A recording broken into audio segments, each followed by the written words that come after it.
Hey guys, today is chapter 12, day 12 of the Proverbs challenge. 31 chapters in, 31 days.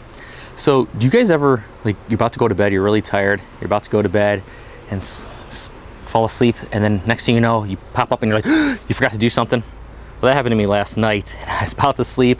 It was about almost 12 or 11:30, and it hit me. I'm like, I forgot to upload the video to YouTube. So I put these videos also on YouTube just to store them as well.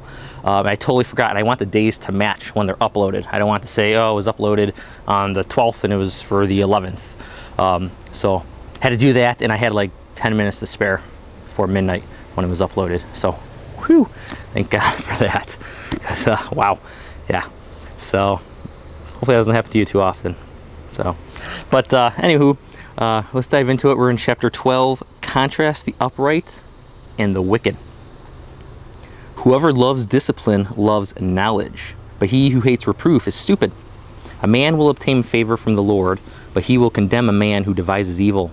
A man will not be established by wickedness, but the root of the righteous will not be moved. An excellent wife is the crown of her husband, but she who shames him is like rottenness in his bones. The thoughts of the righteous are just, but the counsels of the wicked are deceitful. The words of the wicked lie in wait for blood, for the mouth of the upright will deliver them. The wicked are overthrown and are no more, for the house of the righteous will stand. A man will be praised according to his insight, but one of perverse mind will be despised.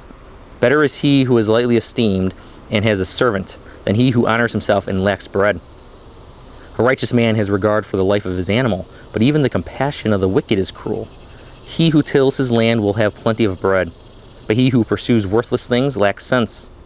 The wicked man desires the booty of the evil man, but the root of the righteous yields fruit.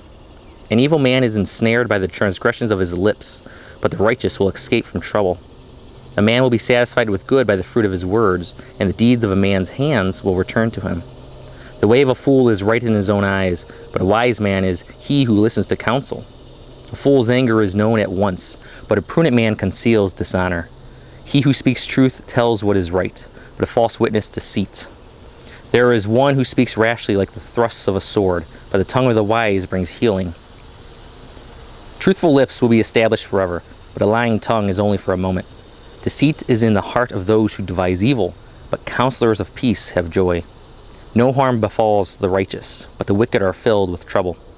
Lying lips are an abomination to the Lord, but those who deal faithfully are his delight. A prudent man conceals knowledge, but the heart of fools proclaims folly. The hand of the diligent will rule, but the slack hand will be put to forced labor.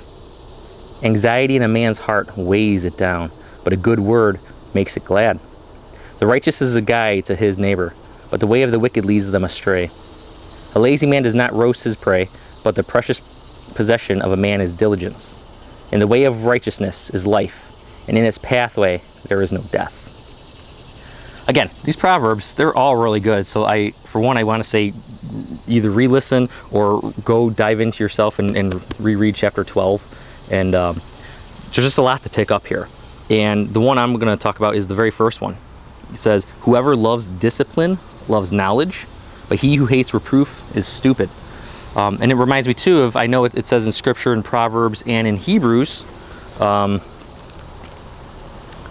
those whom the Lord loves, he disciplines, and he scrounges every son whom he receives. And a little bit further down in Hebrews, and this is chapter 12, he says, but if you are without discipline, of which all have become partakers, then you are illegitimate children and not sons. So God's going to discipline us, but it's to help us grow. That's why it says whoever loves discipline loves knowledge, because it helps us grow. So be open to that. No matter if you're learning something new, especially if you're learning something new, take all the constructive criticism, everything that you can, the correction, and learn from it and grow from it. And the same thing with God. He disciplines us to help us to grow and to be within him, so then we can also help others grow with him. And then it also goes another way. So not only should you be able to receive the constructive criticism, the discipline, but also you should be able to give it. And an example I've used before is in real estate, we'll leave feedback. So if we go show a house, we leave feedback for the sellers to let them know what the buyer thought of the house. And it's almost like we have a system. You always want to try to say something good about the house. There's always going to be something good. Even if the house is a disaster, there's something good you can say. So say something good, and then you tell them, hey, well, this is what they didn't like. This was the problems. Here's maybe what you need to fix. And then you could always end it again with something good. So it's not just for houses, but it's for anything. So if you're trying to help someone give constructive criticism, tell them something they did good, give them the criticism to help them build them up, and give them something good again about what they've done. So not only receive it, but give it, guys. So that's all I got for you today. And then tomorrow is chapter 13, and I will see you guys there. All right, love ya. Peace. I'm out.